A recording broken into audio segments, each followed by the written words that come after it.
सारा question bank से करवाएंगे। तो पहला क्वेश्चन आपका है, एकदम जवाब दीजिएगा सोरिया करके। पहला क्वेश्चन आपका है कि हीलियम कैसा तत्व है। चलिए जवाब दीजिए, हीलियम कैसा तत्व है। ऑप्शन ए में अक्रिय है, क्रियाशील है, सक्रिय है, उदासीन है। बताइएगा ये हीलियम जो है कैसा तत्व है। आप लोग कमेंट बॉक्स में कमेंट कीजिए हीलियम कैसा तत्व है।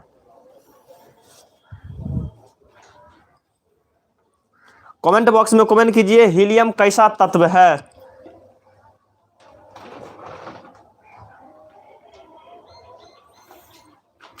चलिए हीलियम कैसा तत्व है, आप लोग जवाब दीजिए। ऑप्शन ए में अक्रिय है, ऑप्शन बी में क्रियाशील है, ऑप्शन सी में सक्रिय है और ऑप्शन डी में उदासीन है। तो बताइए हीलियम कैसा तत्व है। आप अपना जवाब कमेंट बॉक्स में कमेंट कीजिए। हीलियम कैसा तत्व है कमेंट बॉक्स में कमेंट कीजिए और देखते हैं कि इस क्वेश्चन का जवाब सबसे पहले कौन देते हैं।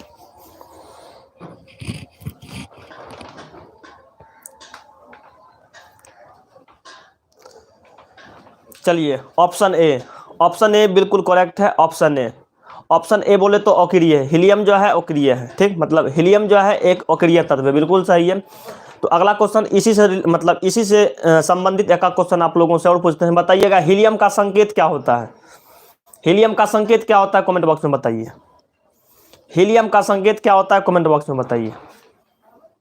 हीलियम का संकेत क्या होता है बताइए कमेंट बॉक्स में।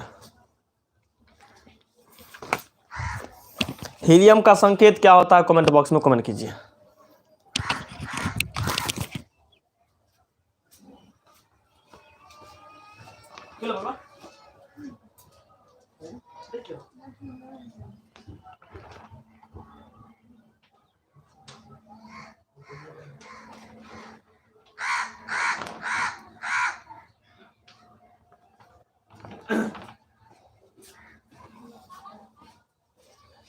चलिए सभी का जवाब बिल्कुल सही आ रहा है। जो कमेंट कर रहे हैं देखिए तो कौन कौन कमेंट किए थे।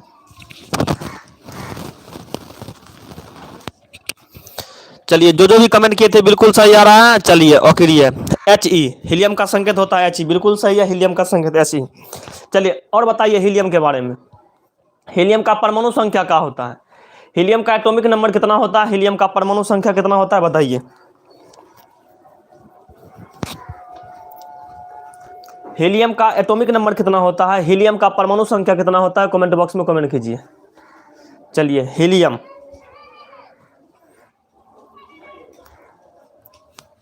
चलिए हीलियम का परमाणु संख्या 2, बिल्कुल सही आंसर आ रहा है। हीलियम का परमाणु संख्या 2 होता है। हीलियम का परमाणु संख्या 2 हो जाता है। हीलियम का संकेत क्या हो जाता है, He हो जाता है। और हीलियम जो है एक प्रकार का अक्रिय तत्व है। कैसा तत्व है, अक्रिय तत्व है। चलिए अगला क्वेश्चन देते हैं, तैयार रहिएगा। अगला क्वेश्चन कहता है कि जल में हाइड्रोजन तथा ऑक्सीजन की परमाणु संख्या का अनुपात है। जल में कहता है हाइड्रोजन, जल में हाइड्रोजन और ऑक्सीजन के परमाणु संख्या का अनुपात कितना होगा कमेंट बॉक्स में कमेंट कीजिए। ऑप्शन आपको देते हैं। पहला ऑप्शन आपका है 2:1, ऑप्शन नंबर बी में है 2:3, ऑप्शन नंबर सी में है 3:1 और ऑप्शन नंबर डी में है 1:1। बताइए इसका राइट आंसर क्या हो जाएगा। चलिए इसका राइट आंसर कमेंट बॉक्स में आ रहा है, जवाब दीजिए इसका राइट आंसर क्या हो जाएगा। कि जल में हाइड्रोजन तथा ऑक्सीजन परमाणु का जो है परमाणु का अनुपात क्या हो जाएगा, 2:1। ऑप्शन नंबर बी बिल्कुल ऑप्शन नंबर ए आ रहा है पल्लवी, उसके बाद मुस्कान डेविल। चलिए बिल्कुल राइट आंसर आ रहा है 2:1, बिल्कुल सही है। 2:1 बिल्कुल सही है। अगला क्वेश्चन पर चलते हैं। अगला क्वेश्चन का जवाब दीजिएगा। कहता है आवर्त सारणी में कितने आवर्त हैं। आवर्त सारणी में कितने आवर्त हैं, जवाब दीजिए। आवर्त सारणी में कितने आवर्त हैं, जवाब दीजिए तेजी से। चलिए आवर्त सारणी में कितने आवर्त हैं, सबका जवाब बिल्कुल सही आ रहा है। चलिए आवर्त सारणी में कितने आवर्त हैं, 7 आवर्त हैं। आवर्त सारणी में कितने आवर्त हैं, 7 आवर्त हैं, बिल्कुल सही है। आवर्त सारणी में कितने आवर्त हैं, 7 आवर्त है, बिल्कुल सही है। 8 नहीं है, 7 ही है। आवर्त सारणी में 7 आवर्त है। ठीक, उसके बाद पूछेगा कि सिलिका क्या है। बताइए सिलिका आपका क्या है, सिलिका आपका क्या है, सिलिका क्या है। सिलिका क्या है, धातु है कि अधातु है कि उपधातु है। सिलिका बताइए क्या है, धातु है, अधातु है या उपधातु है। सिलिका का है कमेंट बॉक्स में कमेंट करके बताइए। सिलिका आपका क्या है। धातु है, अधातु है या उपधातु है? सिलिका का है, जवाब दीजिए।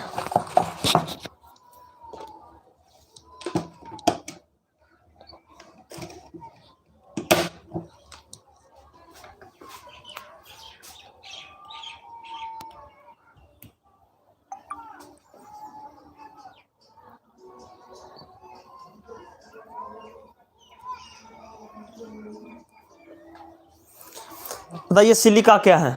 धातु है, अधातु है या उपधातु है? आप लोग कमेंट बॉक्स में कमेंट करके बताइए।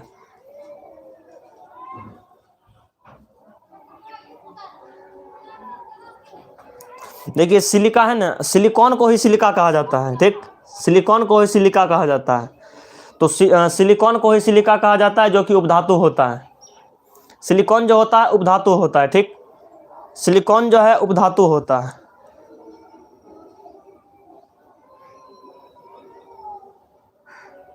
चलिए, तो सिलिका आपका क्या है? सिलिका आपका उपधातु है। सिलिका आपका क्या है? उपधातु है। सिलिका आपका उपधातु है। खनिज वाला सिलिका का बात नहीं कर रहे हैं। सिलिका मतलब सिलिकॉन वाला, सिलिकॉन वाला सिलिका का बात कर रहे हैं, जिसका संकेत SI होता है और एटॉमिक नंबर 14 होता है। और ये जो है ये आपका उपधातु होता है, ठीक, ये आपका क्या होता है? उपधातु होता है। उसके बाद देखिए अगला क्वेश्चन सुनिए, उसका जवाब दीजिएगा। पूछेगा single bound OH, single bound OH किसका क्रियाशील मूलक है? ये बताइए। सिंगल बाउंड OH किसका क्रियाशील मूलक है? कमेंट बॉक्स में जवाब दीजिए। सिंगल बाउंड OH किसका क्रियाशील मूलक है? सिंगल बाउंड OH किसका क्रियाशील मूलक है? आप लोग जवाब दीजिए। हाँ, अल्कोहल। चलिए, बिल्कुल राइट आंसर अल्कोहल का है। ये किसका है? अल्कोहल का है। ये आपका अल्कोहल का है। ये किसका है? अल्कोहल का है। ये किसका है? अल्कोहल का है। चलिए, इसी से संबंधित एक आध क्वेश्चन आप लोगों से और पूछ लेते हैं। बताइएगा CHO, सिंगल बाउंड CHO, ये किसका क्रियाशील मूलक है? सिंगल बाउंड CHO, ये किसका क्रियाशील मूलक है? सिंगल बाउंड CHO, ये किसका क्रियाशील मूलक है? आप लोग कमेंट बॉक्स में कमेंट करके बताइए।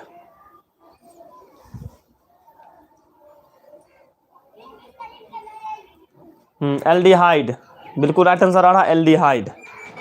एल्डिहाइड का है, बिल्कुल सही है। ये आपका किसका हो जाएगा? तो ये आपका एल्डिहाइड का हो जाएगा। चलिए, ये आपका हो जाएगा एल्डिहाइड का। अगला बताइएगा single bound COOH, single bound COOH, ये किसका क्रियाशील मूलक है? सिंगल बाउंड COOH, ये किसका क्रियाशील मूलक है? कमेंट बॉक्स में कमेंट करके बताइए।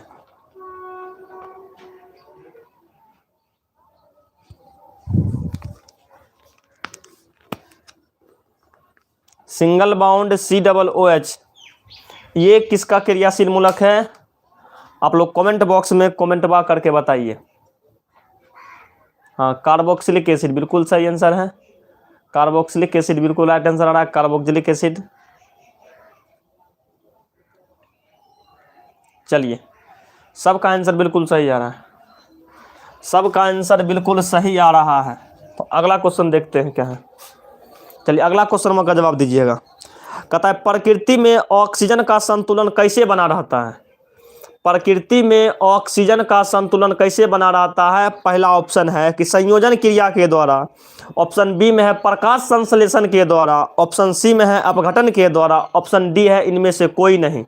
तो बताइए ये चार ऑप्शन में कौन सा ऑप्शन आपको सही लग रहा है? कहता है प्रकृति में ऑक्सीजन का संतुलन किस क्रिया के द्वारा, या प्रकाश संश्लेषण के द्वारा, या अपघटन के द्वारा, या इनमें से कोई नहीं। जवाब दीजिएगा, इसका राइट आंसर क्या हो जाएगा? ऑप्शन बताइए, इसका कौन सा ऑप्शन सही है? इस क्वेश्चन का बताइए राइट आंसर कौन हो जाएगा? चलिए, ऑप्शन B बिल्कुल सही है। ऑप्शन B, ऑप्शन B, यानी कि प्रकाश संश्लेषण के क्रिया दिया, मतलब प्रकाश संश्लेषण के क्रिया द्वारा ही क्या होता है, मतलब ये ऑक्सीजन का संतुलन बना रहता है। तो आप लोग ये बता दीजिए, अपना वायुमंडल में सबसे अधिक मात्रा में कौन सा गैस है? अपना जो वायुमंडल है, वायुमंडल में सबसे अधिक मात्रा में कौन कौन सा गैस है? कमेंट बॉक्स में कमेंट कीजिए। वायुमंडल में सबसे अधिक मात्रा में कौन सा गैस है? कमेंट बॉक्स में कमेंट कीजिए तेजी से।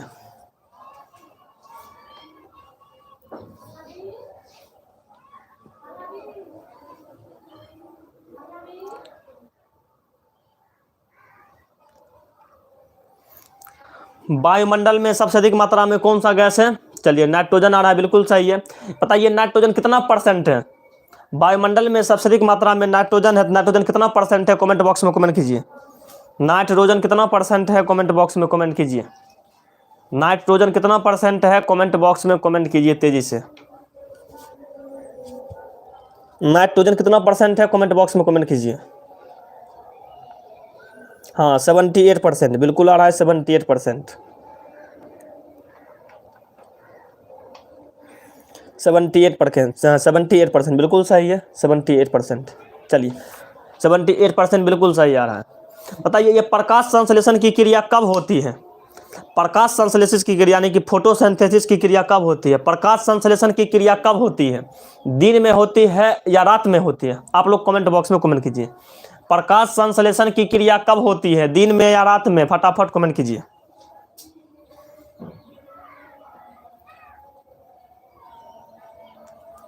प्रकाश संश्लेषण की क्रिया कब होती है? दिन में, बिल्कुल सही है दिन में। चलिए अगला क्वेश्चन आप लोगों से पूछते हैं, इसी से रिलेटेड पूछते हैं जो कि बिहार बोर्ड में पूछा गया है। आप लोग ये बताइए प्रकाश संश्लेषण के लिए क्या क्या कच्चा सामग्री की आवश्यकता होती है? प्रकाश संश्लेषण की क्रिया के लिए क्या क्या कच्चा सामग्री चाहिए? बताइए फटाफट कमेंट बॉक्स में नाम बताते चलिए। प्रकाश संश्लेषण के लिए क्या क्या कच्चा सामग्री चाहिए? आप लोग कमेंट बॉक्स में कमेंट करके। हाँ CO2, बिल्कुल CO2 भी चाहिए। और क्या क्या चाहिए जवाब दीजिए थोड़ा सा, हम आप लोगों का कमेंट पढ़ रहे हैं कि प्रकाश संश्लेषण की क्रिया को करने के लिए क्या क्या कच्चा सामग्री चाहिए। आप लोग कमेंट बॉक्स में कमेंट कीजिए। प्रकाश संश्लेषण की क्रिया के लिए किस चीज का होना आवश्यक है? हाँ H2O, क्लोरोफिल, बिल्कुल सही है। H2O भी चाहिए, क्लोरोफिल भी चाहिए, उसके बाद CO2 भी चाहिए। और क्या चाहिए और बताइए। हाँ सनलाइट, बिल्कुल राइट है, सनलाइट भी चाहिए, बिल्कुल सही है, सनलाइट भी है। चलिए सनलाइट भी है, बिल्कुल सही है। तो सूर्य ये क्या कहते हैं, प्रकाश संश्लेषण की क्रिया के लिए मतलब सूर्य का प्रकाश चाहिए, उसके बाद क्या क्या चाहिए, क्लोरोफिल चाहिए, जल चाहिए, और उसके बाद कार्बन डाइऑक्साइड चाहिए, कार्बन डाइऑक्साइड चाहिए। चलिए अगला क्वेश्चन देते हैं, जवाब दीजिएगा। अगला क्वेश्चन आपका है कि मानव हृदय में कितने कोष्ठ होते हैं? मानव का जो हार्ट होता है उसमें कितने चैम्बर होता है? मानव हृदय में कितने कोष्ठ होते हैं? आप लोग कमेंट बॉक्स में कमेंट करके बताइए। मानव हृदय में कितने कोष्ठ होते हैं, कितने चैम्बर होते हैं? हाँ चलिए 4 कोष्ठ होते हैं, 4 चैम्बर होते हैं, 4 कोष्ठ, बिल्कुल राइट आंसर है 4। चलिए अगला क्वेश्चन, अगला क्वेश्चन का जवाब दीजिएगा।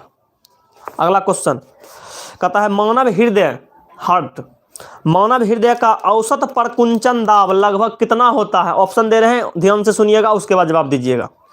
मानव हृदय का औसत प्रकुंचन दाब लगभग कितना होता है? ऑप्शन ए में आपका है 120 mmHg। चलिए बिल्कुल राइट आंसर है, जवाब दे दिए, कमेंट बा बोलने से पहले ही जवाब दे दिए। चलिए मुस्कान डेविल, वही नाम है, देखिए क्या नाम, हाँ वही। चलिए मुस्कान डेविल का आंसर बिना ऑप्शन का ही आ गया, बिल्कुल राइट आंसर है 120 mmHg।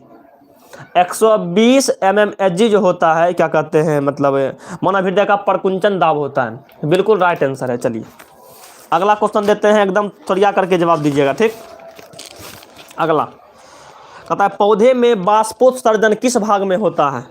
बाष्पोत्सर्जन की क्रिया पौधे में किस भाग में होता है? आप लोग जवाब दीजिए। जड़ में होता है, तना में होता है, पत्ता में होता है, या फूल में होता है? एकदम सरिया करके जवाब दीजिए। पौधों में बाष्पोत्सर्जन की क्रिया किस भाग में होती है? जवाब दीजिए तेजी से। बाष्पोत्सर्जन की क्रिया किस भाग में होती है? हाँ लिप्स में, बिल्कुल सही है, लिप्स में, लिप्स में, पत्ता में, बिल्कुल सही है, लिप्स में बिल्कुल राइट आंसर है, लिप्स में। देखिए ये सब क्वेश्चन आपको क्वेश्चन बैंक से करवा रहे हैं, ठीक, इससे बाहर क्वेश्चन जाता नहीं है, क्वेश्चन बैंक घोर के पी लीजिएगा, आपका कहानी खत्म है।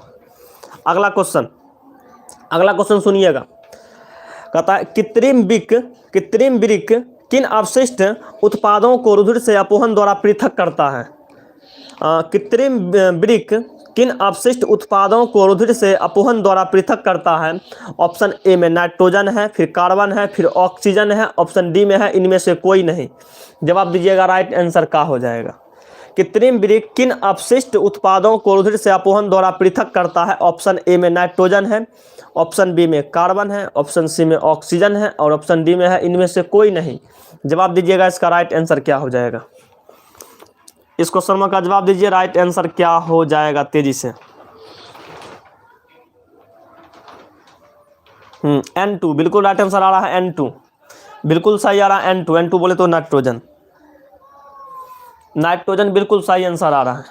नाइट्रोजन बिल्कुल सही आंसर आ रहा है, बिल्कुल राइट है नाइट्रोजन। चलिए बिल्कुल सही है। अगला क्वेश्चन में सुनिए, कहता है किसी माध्यम के अपवर्तनांक म्यू का मान होता है। किसी माध्यम के अपवर्तनांक म्यू का मान क्या होता है, आप लोगों को पता होगा, कमेंट बॉक्स में फटाफट कमेंट कीजिए। किसी माध्यम के अपवर्तनांक म्यू का मान क्या होता है, कमेंट बॉक्स में फटाफट कमेंट करके भर दीजिए। म्यू बराबर क्या होता है, म्यू बराबर क्या होता है, हाँ sine i by sine r, बिल्कुल सही है। म्यू बराबर क्या होता है, मिस्टेक हो गया था, टाइपिंग मिस्टेक हो जाता है। चलिए बताइए क्या हो जाएगा। म्यू बराबर क्या हो जाएगा, साइन आई बटा साइन आर, बिल्कुल सही है। Sine i by sine r, बिल्कुल सही है। Sine i by sine r, sine i by sine r. अगला क्वेश्चन सुनिए, दाढ़ी बनाने में किस दर्पण का उपयोग किया जाता है। दाढ़ी बनाने में कौन दर्पण, दाढ़ी बनाने में कौन दर्पण का उपयोग किया जाता है, आप लोग कमेंट बॉक्स में कमेंट कीजिए। दाढ़ी बनाने में किस दर्पण का उपयोग, हाँ कॉनकेव है। चलिए बिल्कुल सही है, कनकेव है।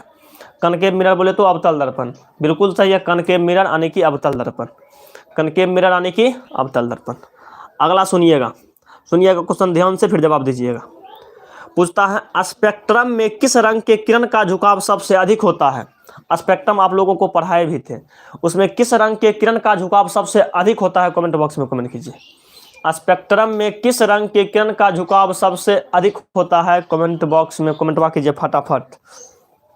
किस रंग के किरण का झुकाव सबसे अधिक होता है, हाँ बैगनी, बिल्कुल सही है। बैगनी बोले तो वायलेट, बिल्कुल सही है। बैगनी बिल्कुल सही है, बैगनी यानी कि वायलेट, बैगनी बिल्कुल सही है। बैगनी यानी कि बिल्कुल सही है, वायलेट बैगनी बिल्कुल सही है। अगला क्वेश्चन आपका है, विद्युत फ्यूज विद्युत धारा के किस प्रभाव पर कार्य करती है। विद्युत फ्यूज विद्युत धारा के किस प्रभाव पर कार्य करती है। ऑप्शन ए है उष्मीय, ऑप्शन बी है चुंबकीय, ऑप्शन सी है रासायनिक, ऑप्शन डी है इनमें से कोई नहीं। चलिए विद्युत, ये क्या कहते हैं क्वेश्चन जो है, हाँ विद्युत फ्यूज विद्युत धारा के किस प्रभाव पर कार्य करती है। चलिए उष्मीय, बिल्कुल सही है। विद्युत फ्यूज जो है विद्युत धारा के उष्मीय प्रभाव पर कार्य करती है। अगला क्वेश्चन का जवाब दीजिएगा। अगला क्वेश्चन कहता है कि डायनेमो से किस प्रकार की धारा निकलती है। डायनेमो से किस प्रकार की धारा निकलती है। ऑप्शन ए में है दिश धारा, ऑप्शन बी में प्रत्यावर्ती धारा, ऑप्शन सी में है दोनों धाराएं, ऑप्शन डी है इनमें से कोई नहीं। इनमें से कोई नहीं जवाब दीजिएगा, इनमें से कोई नहीं जवाब दीजिए। इसका राइट आंसर क्या हो जाएगा, इसका जवाब दीजिए। इसका जवाब दीजिए, डायनेमो से किस प्रकार की धारा निकलती है। हम DC plus AC, DC plus AC, हाँ डीसी प्लस एसी दोनों निकलता है। डायनेमो से डीसी एसी दोनों निकलता है, ठीक। डायनेमो से डीसी एसी दोनों निकलता है। आप लोग ये बताइए, आपके घर में जो बिजली लगा हुआ है कौन सा, मतलब कौन सा करंट ये है, एसी है या डीसी है। आपके घर में जो सप्लाई होता है, जो घर में बिजली आता है, वो एसी है कि डीसी है। फटाफट कमेंट बॉक्स में कमेंट कीजिएगा।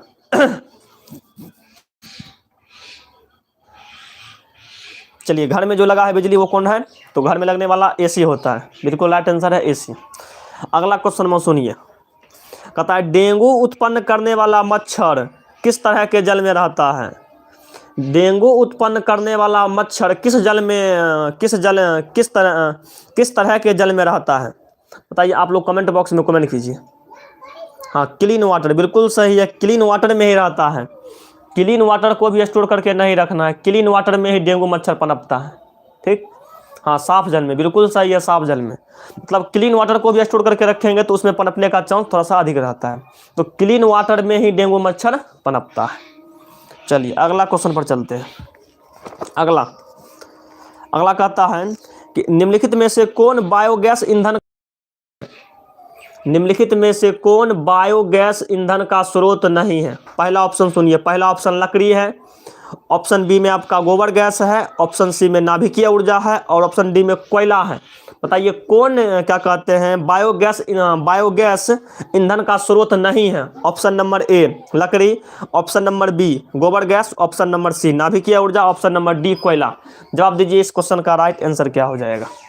चलिए ऑप्शन सी बिल्कुल सही आ रहा है, पल्लवी का ऑप्शन सी आ रहा है, मुस्कान गुप्ता का सी आ रहा है, बिल्कुल सी आ रहा है। बिल्कुल right answer c, option c. Option c is correct. चलिए बिल्कुल सही है ऑप्शन सी। अगला क्वेश्चन सुनिएगा।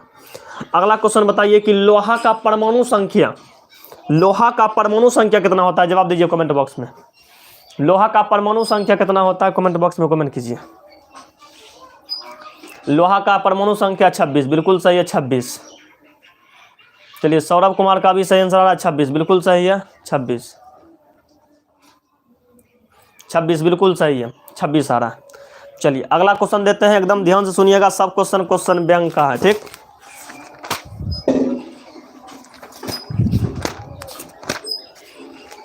चलिए अगला क्वेश्चन बताइएगा। कहता है वह कौन सी धातु है जिसे चाकू से काटा जा सकता है? एकदम फटाफट बताइए, वह कौन सी धातु है जिसे चाकू से काटा जा सकता है? कमेंट बॉक्स में कमेंट कीजिए।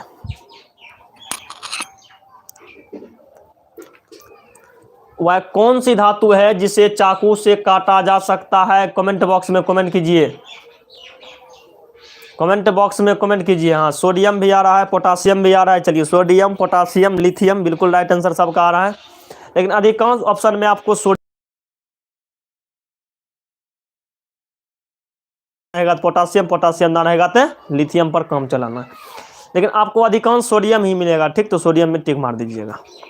अगला बताइएगा, हीरा किस तत्व का अपरूप है? हीरा किस तत्व का अपरूप है? आप लोग जवाब दीजिए कमेंट बॉक्स में। हीरा किस तत्व का अपरूप है? आप लोग कमेंट बॉक्स में जवाब दीजिए। हीरा किस तत्व का अपरूप है? आप लोग जवाब दीजिए। हीरा किस तत्व का अपरूप है? आप लोग जवाब दीजिए।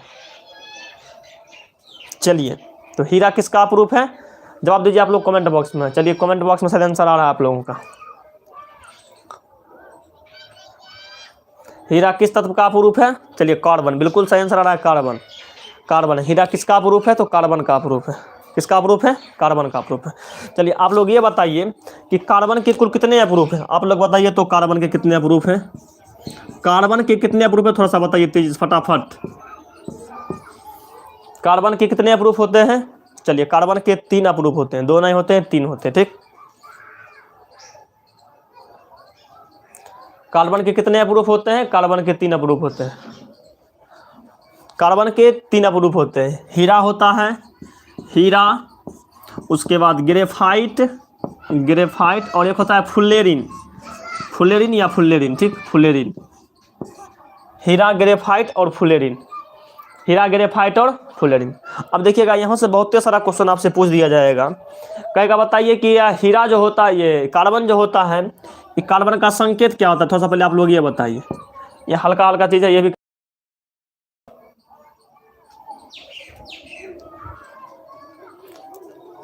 कार्बन का संकेत क्या होता है? तो कार्बन का संकेत सी होता है। आप लोग ये बताइए कि कार्बन का परमाणु संख्या क्या होता है? कार्बन का परमाणु संख्या क्या होता है? कमेंट बॉक्स में बताइए। कार्बन का परमाणु संख्या क्या होता है? 6, बिल्कुल सही है। कार्बन का परमाणु संख्या आपका 6 हो जाता है। आप ये बताइए कार्बन का इलेक्ट्रॉनिक विन्यास क्या होता है? कार्बन का इलेक्ट्रॉनिक विन्यास क्या होता है? थोड़ा सा ये बता दीजिए, कार्बन का इलेक्ट्रॉनिक विन्यास क्या होता है? इलेक्ट्रॉनिक कॉन्फ़िगरेशन क्या हो जाता है? चलिए 2,4, बिल्कुल सही है, यह देता है 2,4। आप लोग ये बताइए हीरा का संयोजक, ये कार्बन का संयोजकता कितना होगा? कार्बन का वैलेंसी कितना होगा? कार्बन का संयोजकता, कार्बन का संयोजकता कितना हो जाएगा? आप लोग कमेंट बॉक्स में कमेंट कीजिए। हाँ कार्बन का संयोजकता हो जाएगा 4, बिल्कुल सही है 4। क्या हो जाएगा? ये आपका 4 हो जाएगा, ये आपका 4 हो जाएगा, ठीक, ये आपका 4 हो जाएगा। अगला क्वेश्चन देते हैं, कार्बन से संबंधित है, ठीक, जवाब दीजिएगा। पूछेगा दुनिया में सबसे अधिक यौगिक बनाने वाला तत्व कौन सा है? कमेंट बॉक्स में कमेंट कीजिए। दुनिया में सबसे अधिक यौगिक बनाने वाला तत्व कौन सा है? कमेंट बॉक्स में जवाब दीजिए।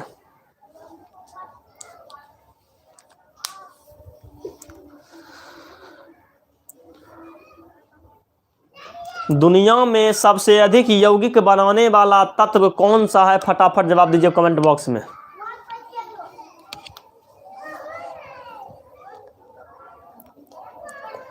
दुनिया में सबसे अधिक यौगिक बनाने वाला तत्व कौन सा है? कमेंट बॉक्स में कमेंट कीजिए।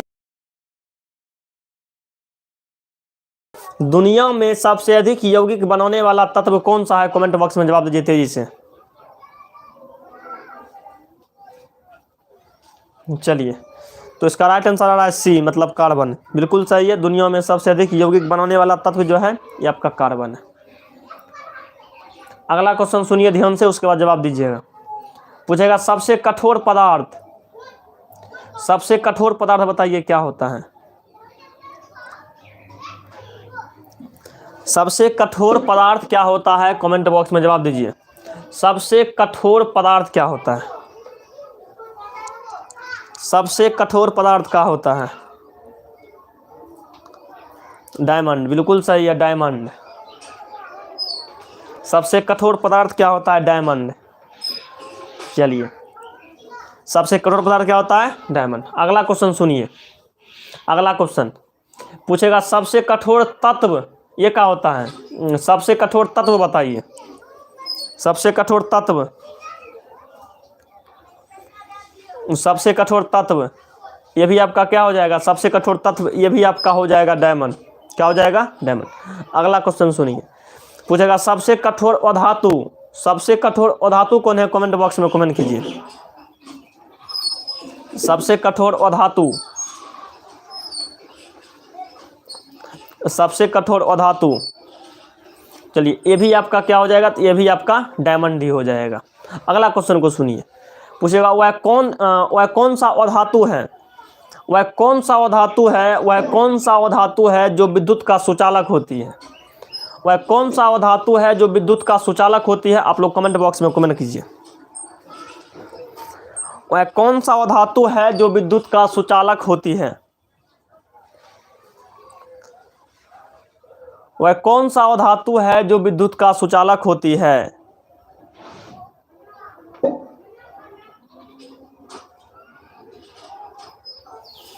वह कौन सा धातु है जो विद्युत का सुचालक होती है?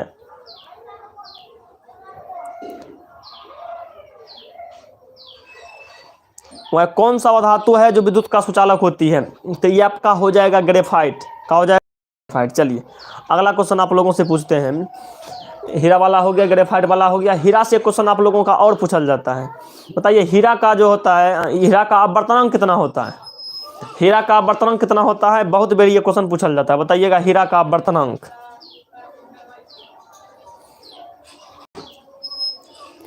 हीरा का अपवर्तनांक कितना होता है? हीरा का अपवर्तनांक कितना होता है? बिल्कुल राइट आंसर है 2.42। बिल्कुल सही है, 2.42। 2.42, 2.42, 2.42। बिल्कुल सही है, 2.42। 2.42 बिल्कुल 2.42, 2.42, 2.42।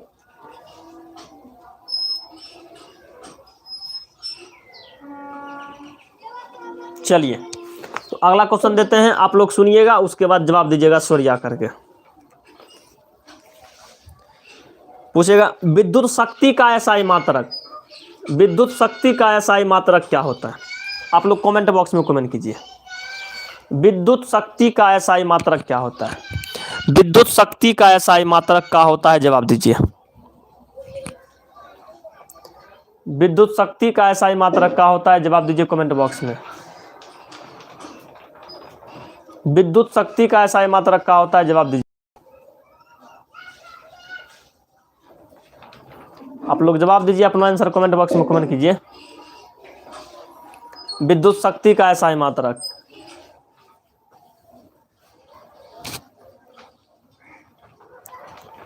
चलिए, विद्युत शक्ति का राइट आंसर आ रहा है वाट। विद्युत शक्ति का एसआई मात्रक हो जाता है वाट। क्या हो जाता है? वाट। अगला क्वेश्चन सुनिए। कहता है स्पष्ट दृष्टि की न्यूनतम दूरी क्या है? स्पष्ट दृष्टि की न्यूनतम दूरी क्या है? जवाब दीजिए कमेंट बॉक्स में। स्पष्ट दृष्टि की न्यूनतम दूरी क्या है? कमेंट बॉक्स में जवाब दीजिए। स्पष्ट दृष्टि की न्यूनतम दूरी क्या है? जवाब दीजिए फटाफट तेजी से। स्पष्ट दृष्टि की न्यूनतम दूरी क्या है? जवाब दीजिए फटाफट। हाँ, 25 सेंटीमीटर। बिल्कुल सही है, 25 सेंटीमीटर। 25 सेंटीमीटर बिल्कुल सही है, 25 सेंटीमीटर। सबका आंसर आ रहा है 25 सेंटीमीटर। चलिए, अगला क्वेश्चन को सुनिए। अगला क्वेश्चन को सुनिए, उसके बाद जवाब दीजिएगा। पूछेगा मीथेन का सूत्र। मीथेन का सूत्र बताइए क्या होता है? मीथेन का सूत्र। मीथेन का सूत्र क्या होता है? आप लोग कमेंट बॉक्स में कमेंट करके बताइए। मीथेन का सूत्र क्या होता है? कमेंट बॉक्स में कमेंट कीजिए फटाफट तेजी से। मीथेन का सूत्र, चलिए CH4 बिल्कुल सही है, CH4 बिल्कुल सही है। अगला क्वेश्चन में सुनिए, एकदम आसान आसान क्वेश्चन है। प्रकाश के अपवर्तन के कितने नियम हैं? प्रकाश के अपवर्तन के कितने नियम हैं? फटाफट कमेंट कीजिए। प्रकाश के अपवर्तन के कितने नियम हैं? जवाब दीजिए कमेंट बॉक्स में। चलिए 2 बिल्कुल सही है। अगला क्वेश्चन का जवाब दीजिए। अगला क्वेश्चन का जवाब दीजिए। विद्युत धारा का एसआई मात्रक क्या है? विद्युत धारा का एसआई मात्रक क्या है? जवाब दीजिए। विद्युत धारा का एसआई मात्रक क्या है? जवाब दीजिए। विद्युत धारा का एसआई मात्रक क्या होता है? जवाब दीजिए। विद्युत धारा का एसआई मात्रक क्या है? जवाब दीजिए। एम्पियर, बिल्कुल सही है, एम्पियर। विद्युत धारा का एसआई मात्रक क्या है? एम्पियर, बिल्कुल सही है, एम्पियर। नेक्स्ट क्वेश्चन देते हैं, नेक्स्ट क्वेश्चन देते हैं, जवाब दीजिएगा। कहता है गोलीय दर्पण की वक्रता त्रिज्या 20 सेंटीमीटर है। वक्रता त्रिज्या 20 सेंटीमीटर है, तो इसका फोकस दूरी क्या होगी? वक्रता त्रिज्या 20 दिया हुआ है, तो इसका कहता है फोकस दूरी, मतलब R का मान 20 है, F का मान पूछता है, बताइए क्या हो जाएगा?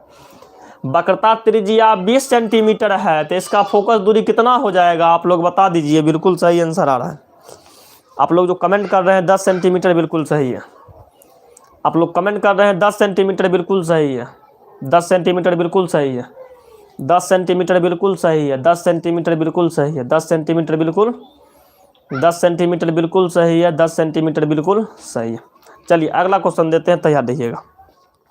अगला क्वेश्चन आपसे कहता है कि रक्त के जमने थक्का होना किसके कारण? मानव रक्त का जो थक्का होता है किसके कारण होता है? रक्त का थक्का होना किसके कारण है?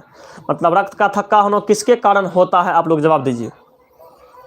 रक्त का जमना या थक्का होना किसके कारण होता है? रक्त का जमना या थक्का होना किसके कारण होता है? प्लेटलेट्स, बिल्कुल सही है, प्लेटलेट्स। प्लेटलेट्स बिल्कुल सही है, प्लेटलेट्स, प्लेटलेट्स। चलिए बिल्कुल सही आंसर है, प्लेटलेट्स। आगे बढ़ते हैं, अगला क्वेश्चन का जवाब दीजिएगा।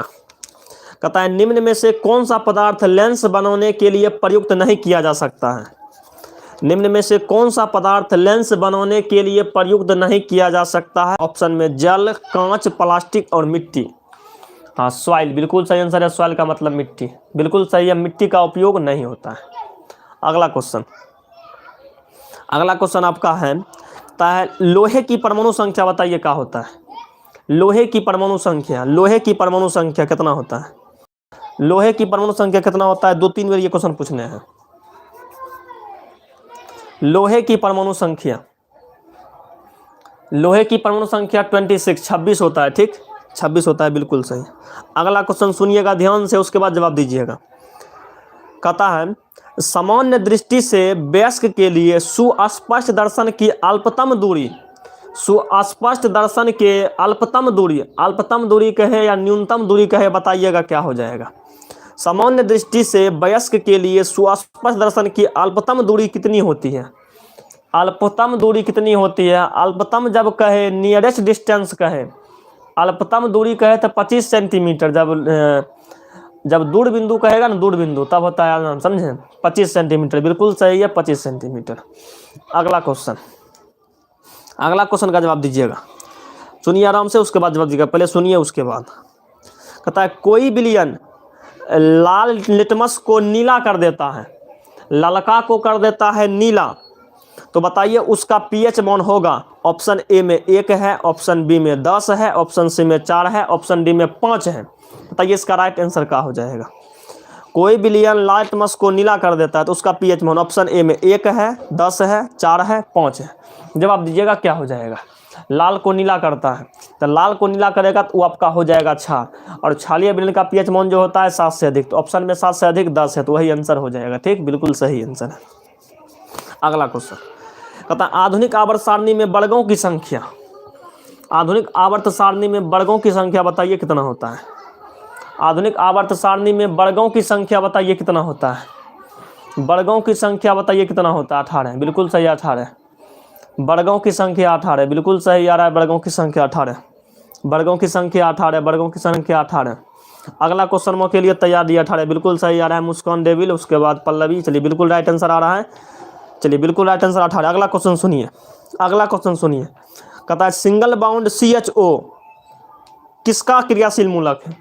सिंगल बाउंड CHO किसका क्रियाशील मूलक है? ये भी देखिए 2-3 बारी पूछने हैं। सिंगल बाउंड CHO किसका क्रियाशील मूलक है? आप लोग जवाब दीजिए। सिंगल बाउंड CHO किसका क्रियाशील मूलक है? आप लोग जवाब दीजिए। सिंगल बाउंड CHO किसका क्रियाशील मूलक है? आप लोग जवाब दीजिए। हाँ, एल्डिहाइड। सिंगल बाउंड CHO किसका क्रियाशील मूलक है? आप लोग जवाब दीजिए। सिंगल बाउंड CHO किसका क्रियाशील मूलक है? आप लोग जवाब दीजिए। इसका हो जाएगा हाँ एल्डिहाइड का, बिल्कुल सही है एल्डिहाइड का। नेक्स्ट क्वेश्चन में देते हैं, सुनिएगा, उसके बाद जवाब दीजिएगा। कहता है विद्युत धारा उत्पन्न करने की युक्ति को क्या कहते हैं? विद्युत धारा उत्पन्न करने की युक्ति को क्या कहते हैं? जवाब दीजिए। विद्युत धारा उत्पन्न करने की युक्ति को क्या कहते हैं? आप लोग कमेंट बॉक्स में कमेंट कीजिए। विद्युत धारा उत्पन्न करने की युक्ति को क्या कहते हैं? विद्युत धारा उत्पन्न करने की युक्ति को क्या कहते हैं? हाँ जनित्र, बिल्कुल सही है। जनित्र या जनरेटर, बिल्कुल सही है। जनित्र, जनित्र कहते हैं या उसको क्या कहते हैं? जनरेटर कहते हैं। जनित्र या जनरेटर, बिल्कुल सही है। जनित्र या जनरेटर, बिल्कुल सही है। जनित्र या जनरेटर, बिल्कुल सही है। जनित्र या जनरेटर। आगे बढ़ते हैं, आगे बताइएगा। लघुपतन के समय विद्युत धारा में लघुपतन के समय परिपथ में विद्युत धारा का मान, लघुपतन के समय क्या होता है? परिपथ में विद्युत धारा का मान क्या हो जाता है? आप लोग बताइए तो। लघुपतन के समय परिपथ में विद्युत धारा का मान क्या हो जाता है? आप लोग कमेंट बॉक्स में कमेंट करके बताइए। लघुपतन के समय परिपथ में विद्युत धारा का मान क्या हो जाता है? हाँ बढ़ जाता है, मतलब अधिक हो जाता है, मतलब बढ़ जाता है। ठीक, हाँ बहुत अधिक बढ़ जाता है, बहुत अधिक बढ़ जाता है। बिल्कुल राइट आंसर आ रहा है। अगला क्वेश्चन सुनिए, अगला क्वेश्चन पूछता है ओजोन के एक अणु में ऑक्सीजन के परमाणु की संख्या होती है। ओजोन के एक अणु में ऑक्सीजन के परमाणु की संख्या होती है। आप लोग जवाब दीजिए। ओजोन के एक अणु में, ओजोन के एक अणु में ऑक्सीजन के परमाणु की संख्या होती है 3, बिल्कुल सही है 3, बिल्कुल राइट आंसर आ रहा है 3। अगला क्वेश्चन, अगला क्वेश्चन दे रहे हैं। अगला क्वेश्चन कहता है मनुष्य में वृक्क एक तंत्र का भाग है जो संबंधित है। वृक्क बताइए, वृक्क किससे संबंधित है? पोषण से, श्वसन से, उत्सर्जन से या परिवहन से? आप लोग कमेंट बॉक्स में कमेंट कीजिए कि वृक्क किससे संबंधित है? पोषण से, श्वसन से, उत्सर्जन से या परिवहन? है, सी में उत्सर्जन है और डी में परिवहन है। हाँ बिल्कुल आंसर सही आ रहा है, उत्सर्जन से, बिल्कुल सही आ रहा है उत्सर्जन से, बिल्कुल सही आ रहा है उत्सर्जन से, उत्सर्जन से, उत्सर्जन से, बिल्कुल सही आ रहा है उत्सर्जन से। अगला क्वेश्चन सुनिएगा, अगला क्वेश्चन सुनिएगा। दो तंत्रिका कोशिका, दो तंत्रिका कोशिका के मध्य खाली स्थान को कहते हैं। फटाफट जवाब दीजिए। दो तंत्रिका कोशिका के मध्य खाली स्थान को क्या कहते हैं? ऑप्शन ए में दुर्मिका है, ऑप्शन बी में सिनेप्स है, सिनेप्स है, और ऑप्शन सी में एक्सॉन है, ऑप्शन डी में आवेग है। तो इसका राइट आंसर क्या हो जाएगा? हाँ सिनेप्स, बिल्कुल राइट आंसर है सिनेप्स। इसका राइट आंसर हो जाएगा सिनेप्स। अगला क्वेश्चन है, कहता है पराग कोश में होते हैं, पराग कोश में होते हैं। फटाफट जवाब दीजिए। पराग कोश में होते हैं, पराग कोश में क्या होते हैं? आप लोग बताइए। पराग कोश में क्या होते हैं? आप लोग बताइए। पराग कोश में क्या होते हैं? आप लोग कमेंट बॉक्स में कमेंट कीजिए। पराग कोश में क्या होते हैं? हाँ परागकण होते हैं, बिल्कुल सही है। पराग कोश में होते हैं परागकण। पराग कोश में क्या होते हैं? परागकण होते हैं, बिल्कुल सही आंसर है। पराग कोश में क्या होते हैं? परागकण। अगला क्वेश्चन सुनिए, कहता है मुकुलन द्वारा अलैंगिक जनन किसमें होता है? मुकुलन, मुकुलन, मुकुलन, मुकुलन द्वारा अलैंगिक जनन किसमें होता है? आपको ऑप्शन दे रहे हैं, अमीबा में, ईस्ट में, प्लाज्मोडियम में या इनमें से कोई नहीं। मुकुलन विधि किसमें होता है? अमीबा में, ईस्ट में या प्लाज्मोडियम में या उसके बाद क्या कहते हैं? इनमें से कोई नहीं।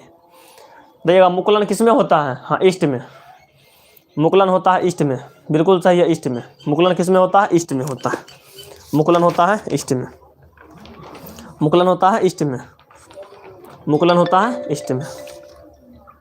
चलिए अगला क्वेश्चन देते हैं, जवाब दीजिएगा। अगला क्वेश्चन, लेंस की क्षमता का ऐसा ही मात्रक, लेंस की क्षमता का ऐसा या मात्रक बताइए क्या होता है। लेंस की क्षमता का ऐसा ही मात्रक क्या होता है, जवाब दीजिए। लेंस की क्षमता का ऐसा ही मात्रक क्या होता है, जवाब दीजिए। लेंस की क्षमता का ऐसा ही मात्रक बताइए क्या होता है। लेंस की क्षमता का ऐसा ही मात्रक क्या होता है, डायोप्टर। बिल्कुल सही है, डायोप्टर। लेंस की क्षमता का ऐसा ही मात्रक डायोप्टर। अगला क्वेश्चन सुनिए, अगला क्वेश्चन सुनिए। पता है सोडियम की परमाणु संख्या, सोडियम की परमाणु संख्या बताइए कितना होता है। सोडियम की परमाणु संख्या बताइए कितना होता है। सोडियम का परमाणु संख्या बताइए क्या होता है, 11। बिल्कुल सही है, 11। सोडियम का परमाणु संख्या होता है 11। सोडियम का परमाणु संख्या होता है 11। सोडियम का परमाणु संख्या होता है 11। सोडियम का परमाणु संख्या होता है 11। अगला क्वेश्चन कहता है संगमरमर का सूत्र क्या है। संगमरमर का सूत्र बताइए क्या होता है। संगमरमर का सूत्र बताइए क्या होता है। संगमरमर का सूत्र बताइए क्या हो जाता है। संगमरमर का सूत्र बताइए क्या होता है। संगमरमर का सूत्र बताइए क्या होता है। CaCO3। बिल्कुल सही है, CaCO3। अगला बताइए सिंगल बाउंड COOH किसका क्रियाशील मूलक है।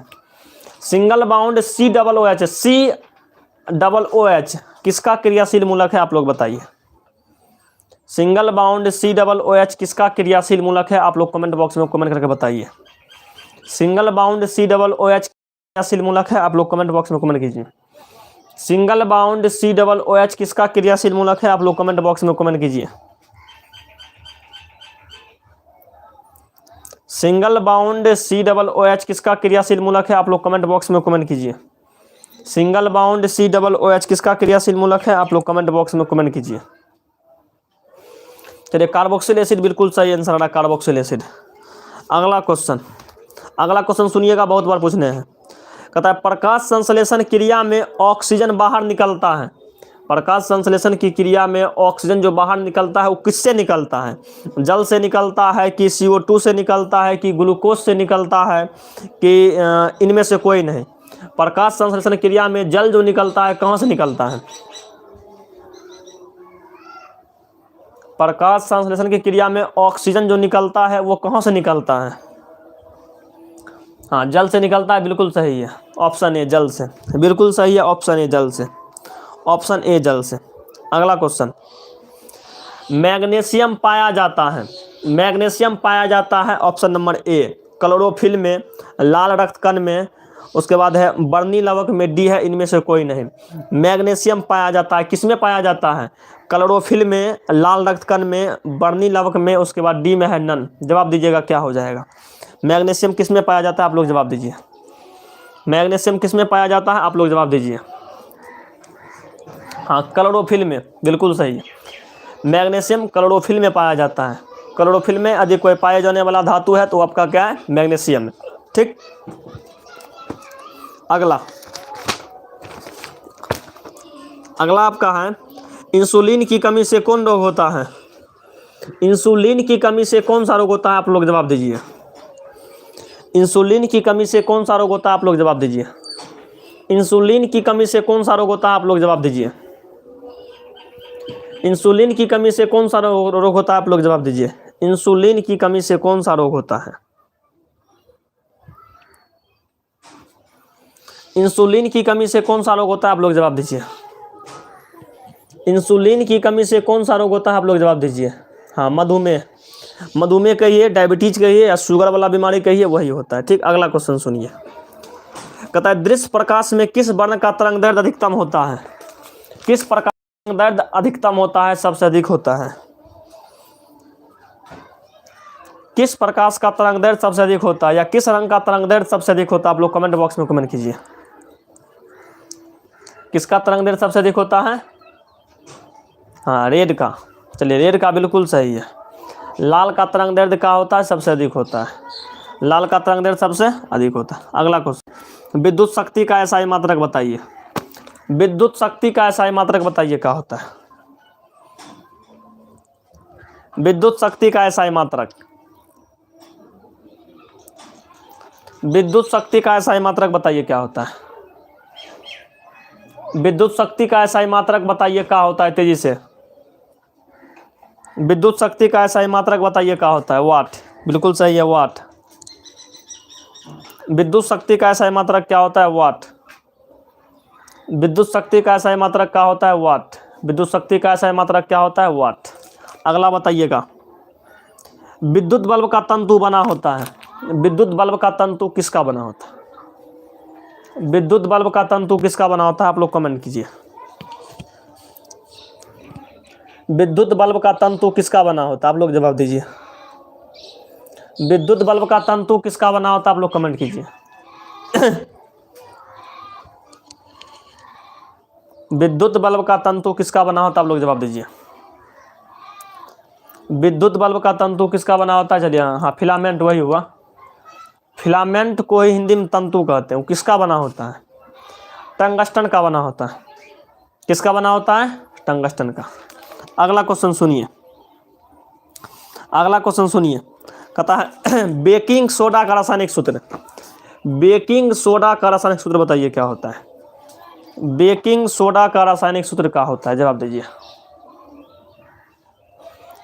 बेकिंग सोडा का रासायनिक सूत्र क्या होता है, जवाब दीजिए। बेकिंग सोडा का रासायनिक सूत्र क्या होता है, जवाब दीजिए। बेकिंग सोडा का रासायनिक सूत्र, बेकिंग सोडा का रासायनिक सूत्र क्या होता है, आप लोग जवाब दीजिए। हाँ, बिल्कुल सही है, NaHCO3। बिल्कुल राइट आंसर आ रहा है, NaHCO3। अगला क्वेश्चन बताइएगा, अगला क्वेश्चन बताइएगा। किसी भी उदासीन विलयन का पीएच मान, किसी भी उदासीन विलयन का पीएच मान क्या होता है। किसी भी उदासीन विलयन का पीएच मान क्या होता है। किसी भी उदासीन विलयन का पीएच मान क्या होता है। किसी भी उदासीन विलयन का पीएच मान क्या होता है, 7। बिल्कुल सही है, किसी भी उदासीन विलयन का पीएच मान 7 होता है। बताइएगा, अम्लीय विलयन का पीएच मान कितना होता है। अम्लीय विलयन का पीएच मान क्या होता है, आप लोग कमेंट बॉक्स में कमेंट कीजिए। अम्लीय विलयन का पीएच मान कितना होता है, आप लोग कमेंट बॉक्स में कमेंट कीजिए। अम्लीय विलयन का पीएच मान क्या होता है, आप लोग जवाब दीजिए। अम्लीय विलयन का पीएच मान क्या होता है, आप लोग कमेंट बॉक्स में कमेंट कीजिए तेजी से। हाँ, 7 से, मतलब 7 से कम। बिल्कुल सही आ रहा है, 7 से कम, 7 से कम, बिल्कुल सही आ रहा है। अम्लीय विलयन का पीएच मान 7 से कम। आप लोग बताइए, क्षारीय विलयन का पीएच मान कितना होता है। क्षारीय विलयन का पीएच मान कितना होता है, जवाब दीजिए।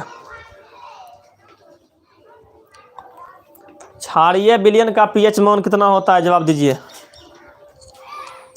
क्षारीय विलयन का पीएच मान क्या होता है, जवाब, मतलब 7 से अधिक। बिल्कुल सही आंसर आ रहा है।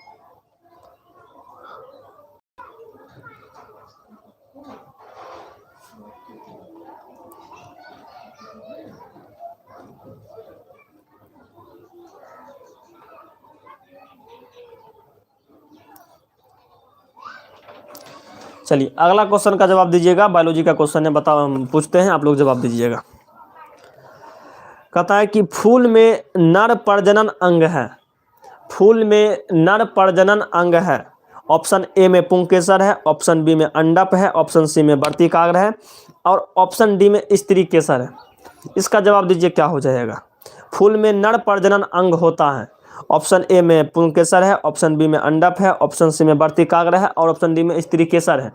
इस क्वेश्चन का राइट आंसर बताइए क्या हो जाएगा। ऑप्शन ए, फूल का जो नर, मतलब फूल का जो नर प्रजनन तंत्र है उसका नाम क्या है, पुंकेसर। ऑप्शन ए पुंकेसर, बिल्कुल राइट आ रहा है। ऑप्शन ए यानी कि पुंकेसर, ऑप्शन ए पुंकेसर। अगला क्वेश्चन का जवाब दीजिएगा, ठीक। अगला क्वेश्चन कहता है अवतल लेंस का आवर्धन होता है। अवतल लेंस का आवर्धन क्या होता है, ऑप्शन को सुनिएगा ध्यान से। ऑप्शन ए में है U/V, ऑप्शन बी में है U/V, ऑप्शन सी है U+V, ऑप्शन डी में है V/U, V/U। चलिए जवाब दीजिए क्या हो जाएगा। अवतल लेंस का आवर्धन क्या होता है, हाँ V/U, बिल्कुल सही है, V/U।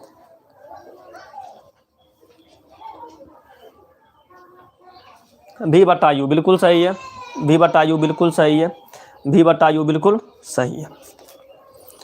अगला क्वेश्चन सुनिएगा ध्यान से, उसके बाद जवाब दीजिएगा। अगला क्वेश्चन सुनिएगा ध्यान से, उसके बाद जवाब दीजिएगा, ठीक। कहता है नाभिकीय ऊर्जा प्राप्त करने के लिए किसकी आवश्यकता होती है? नाभिकीय ऊर्जा प्राप्त करने के लिए किसकी आवश्यकता होती है? ऑप्शन ए में हीलियम है, ऑप्शन बी में क्रोमियम है, ऑप्शन सी में यूरेनियम है, ऑप्शन डी में एल्युमिनियम है। आप लोग जवाब दीजिए। नाभिकीय ऊर्जा प्राप्त करने के लिए किसकी आवश्यकता होती है? ऑप्शन ए में हीलियम, ऑप्शन बी में क्रोमियम, ऑप्शन सी में यूरेनियम, ऑप्शन डी में एल्युमिनियम। जवाब दीजिएगा, इसका राइट आंसर क्या हो जाएगा? नाभिकीय ऊर्जा प्राप्त करने के लिए किसकी आवश्यकता होती है? नाभिकीय ऊर्जा प्राप्त करने के लिए किसकी आवश्यकता होती है? ऑप्शन ए में हीलियम है, ऑप्शन बी में क्रोमियम है, ऑप्शन सी में यूरेनियम है, ऑप्शन डी में क्या है? एल्युमिनियम। आप लोग जवाब दीजिए, इसका राइट आंसर क्या हो जाएगा? जवाब दीजिए, इसका राइट आंसर क्या हो जाएगा? इसका राइट आंसर क्या हो जाएगा? जवाब दीजिए। यूरेनियम का प्रयोग किया जाता है, ठीक। हीलियम का प्रयोग नहीं किया जाता है, यूरेनियम का प्रयोग किया जाता है। नाभिकीय विखंडन में ईंधन के रूप में यूरेनियम का प्रयोग किया जाता है, ठीक। उसके बाद नाभिकीय ऊर्जा प्राप्त होता है। अगला क्वेश्चन बताइएगा। कहता है ग्लोबल वार्मिंग के लिए उत्तरदायी गैस है। ग्लोबल वार्मिंग के लिए उत्तरदायी गैस है। ऑप्शन नंबर ए में है O2, ऑप्शन नंबर बी में है NH3, ऑप्शन नंबर सी में है CO2, ऑप्शन नंबर डी में है N2। जवाब दीजिएगा। ग्लोबल वार्मिंग के लिए कौन सा गैस उत्तरदायी है? O2, उसके बाद बी में है NH3, उसके बाद सी में है CO2, ऑप्शन नंबर डी में है N2। जवाब दीजिएगा, इसका राइट आंसर क्या हो जाएगा? हाँ, ऑप्शन नंबर सी बिल्कुल सही है, CO2। ऑप्शन नंबर सी बिल्कुल सही है, CO2। ऑप्शन नंबर सी बिल्कुल सही है, CO2। तो ग्लोबल